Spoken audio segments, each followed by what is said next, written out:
Well, hello, it's Kirk. And as you can hear by the change up in the intro music, it means that I've already watched Home Alone 1 and 2, How the Grinch Stole Christmas, Ernest Saves Christmas, A Muppet's Christmas Carol, and every Christmas episode of Bob's Burgers. And that means we are officially on that Christmas creep because right now, today is December the 1st.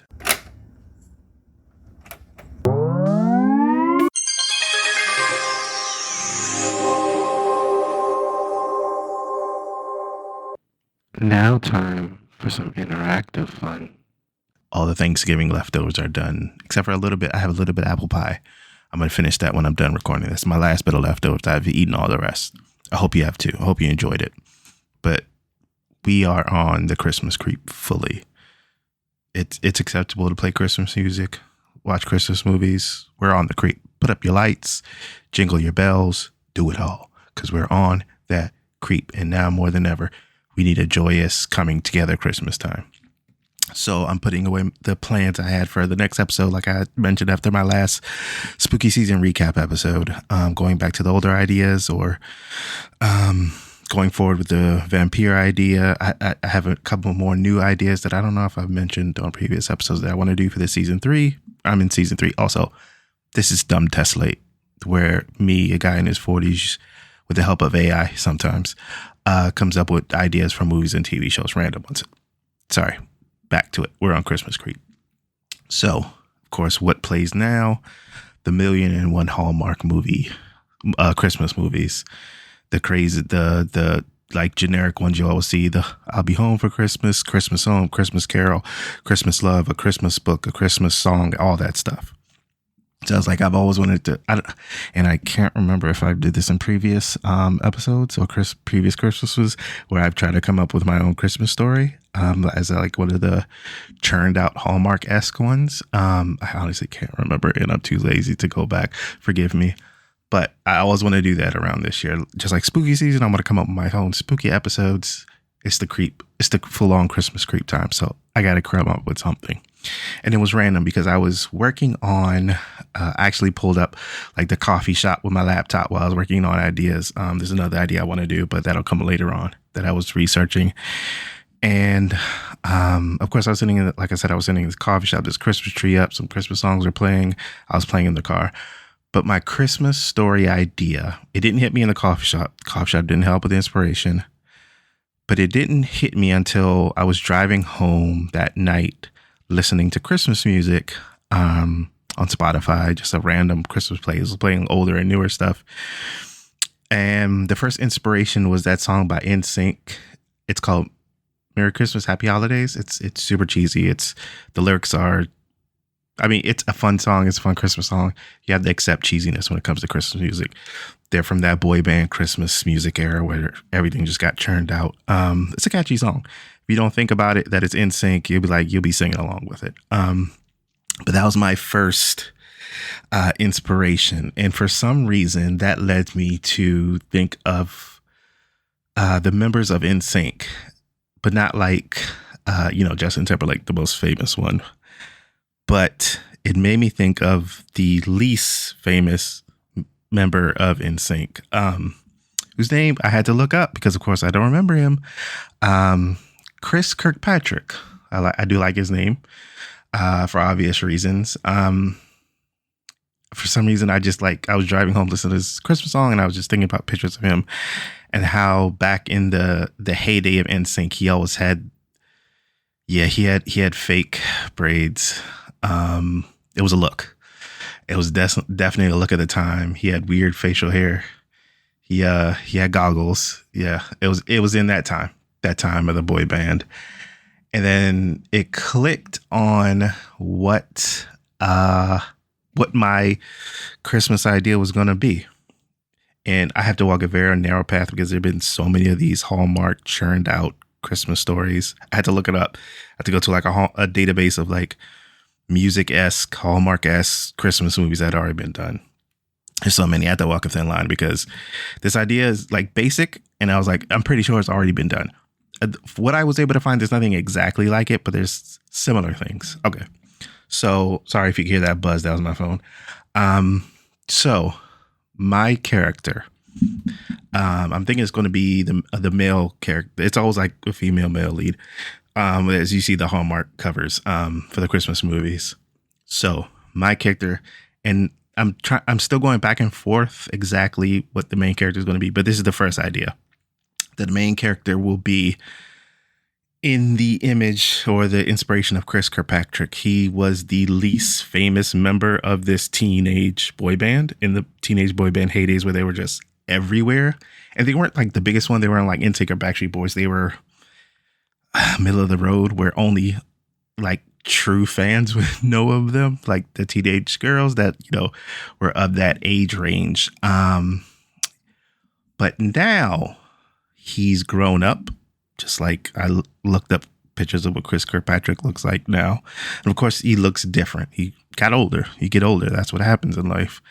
So my character will be kind of like this. He will be in one of these very obscure boy bands. Maybe it was like one of the boy bands that were put together for a reality show. There were those two, if you remember, where they didn't have many. They had like maybe a small hit that was big in one part of the country, but it didn't get to huge fame because there was so much competition.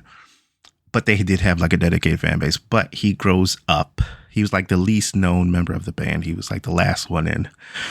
And he grows up and he had some level of fame, but he really didn't like it.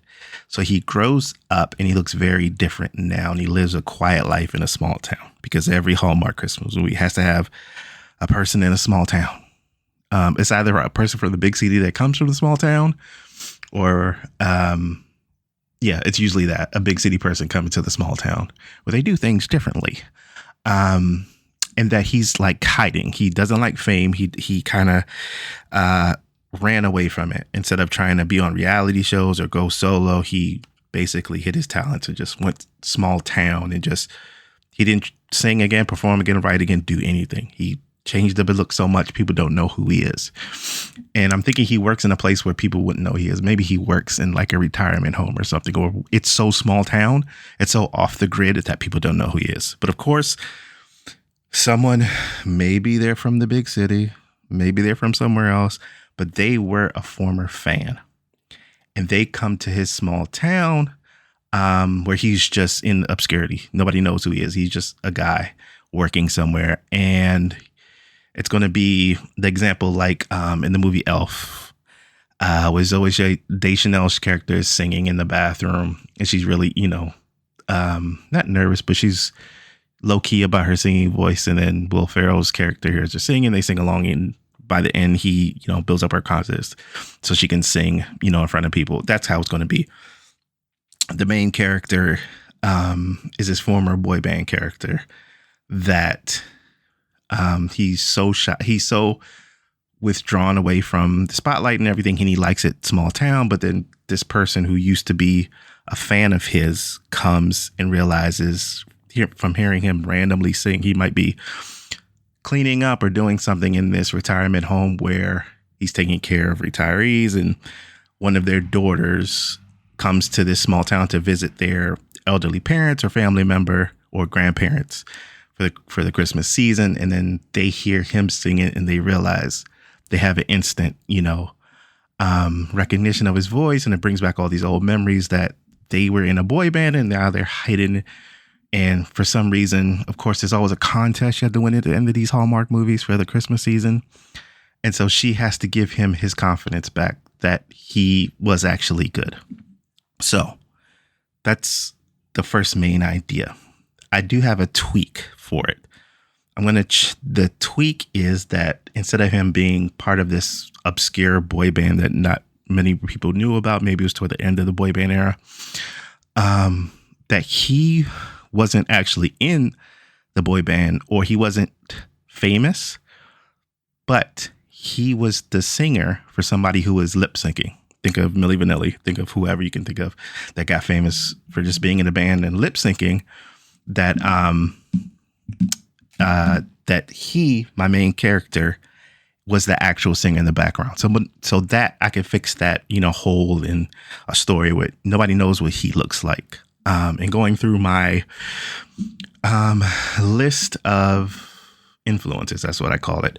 And the Hallmark movies that had to do with Christmas. There's one called A Song for Christmas where this is what I wrote, my synopsis. A country singer gets left in a small town and with a family that she gets left by her band and her tour bus and something, her management, in a small town. Of course, it's a small town, and she gets taken in by a family. It's snowing and all that stuff that doesn't know who she is at all. Except for the love interest that wants to be a country singer or a writer or something like that. Of course, they fall in love. That's kind of my story into it's somebody. That's why I wanted to change it to my character being not known for being in a band or being famous, but he was the actual singing voice. Like he was the singer for Milli Vanilli. And that's how the love interest that comes to his small town recognizes him because he's, in the back of this retirement home singing while he's cleaning or cooking or doing something. And they recognize him, but he's living in this obscurity. Like he wanted fame for so long because he was the actual singer for this boy band or this famous person. They got famous for not actually singing, but then he realized that fame was nothing and it was hollow and it was cold and it was depressing that pushed him when whoever he was lip singing for careers ended. Instead of him coming out saying, I'm the real true singer or started his own career, he just kind of went into obscurity in a small town happily. He's living happily. He's helping people out working in this retirement home. But this person that was a fan of that person long ago. So the love interest, she comes to town visiting her family member in this retirement home. She used to love the band or the singer that my character was lip syncing for until it was found out that they were lip syncing and that she ended up hating them so much. So she has this animosity towards that voice and that character. And once she hears them singing, it takes her back to those troubled feelings. She used to love this person, that teenage dream of, a boy band or a teen heartthrob singer. But then she realizes that they're the actual singer. This is the real voice because she sees them singing and it clicks but he wants to stay hidden. He doesn't want fame. He saw how destructive and depressing and fake fame was and all the terrible things it brought. And he feels so happy and complete in this small town that he doesn't want her to reveal his secret. But of course it gets out and it makes him super famous and he wants to hide again. But then, the thing about these movies is you want the hero to succeed, going back to my Save the Cat thing. So the love interest gives him something he was missing that, fame is okay if you have something else filling that hole in your life. And he was missing love and they fall in love. Of course, it's a Hallmark movie. I'm writing a Hallmark movie if you didn't remember. They fall in love. That gives him the confidence, the hole in him. So fame he gets from putting himself back out there in the singing and the music industry. It doesn't have the negative effect he was always fearful from because he's not in it just for the fame. The fame comes along with his great singing voice and his talent, but he has her there to boost him up, to keep him happy. So fame isn't the only thing. Fame isn't the drug for him. He's happy within this relationship and he comes back out of his small town, but he also always visits this retirement home and puts on a small show for them to keep him grounded, and she keeps him grounded too, away from fame. That's my twist. I like that one better because it's not just cheesy and it's not walking the line, because there's all these things I found, like this one called Christmas with You. It's on Netflix. I think it came out last year, the year before. And I think it has Freddie Prinze Jr. in it. But that one's about a current pop star who sees a young fan singing one of her songs. And I guess she goes to meet them in their small town. Of course, their small town. And I guess the little girl that's singing, her father is Freddie Prinze Jr. And I'm assuming the pop star and Freddie Prinze Jr. fall for each other because that's how it goes. But yeah, there's also one called a country Christmas album. A country star is supposed to record a Christmas album with an ex-teen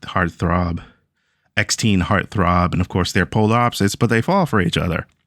So yeah, that's why I wanted to add my little small twist to it, that instead of it being a former boy band, like my original idea, that they were the backup. They were the actual singers for this lip syncing act that when they're exposed, my character went into hiding, but then he gets found again. He finds confidence.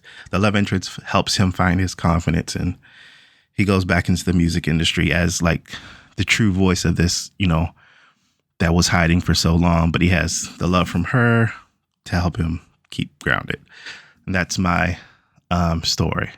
And the title I came up with, it was called A Quiet Christmas Song, because my character living this quiet life, but the Christmas song that he's singing, that's what brings him back again as he falls in love with this love interest that I didn't come up with any names. I didn't have any names. Maybe I'll just go with Chris Kirkpatrick and person from a big town that goes to a small town. That's her name. But yeah, so that's my first. I don't know if I'll find any more inspiration. I have some more Christmas movies to watch, but maybe I'll go down the Hallmark Christmas movie path and find something. But yeah, that's my December 1st Christmas story idea that I'll kick out there. A Quiet Christmas Song. Maybe Hallmark will do it. Sign me, baby. But yeah, that's where I'll end it. We're on that Christmas creep, as I just said. But thanks for listening. I'm still Kirk. This is still Dumb Test. Like, we're on that Christmas creep. Hope you're having a good one. Hope you're enjoying it. Hope your end of your year ends well. Hope you're making yourself happy, making someone else happy. Go watch some funny, cheesy Christmas movie. Listen to NSYNC's Merry Christmas, Happy Holidays. You probably like it. I can't hate. It's a good song. But yeah, that's why I end it. So thanks for listening. Bye-bye.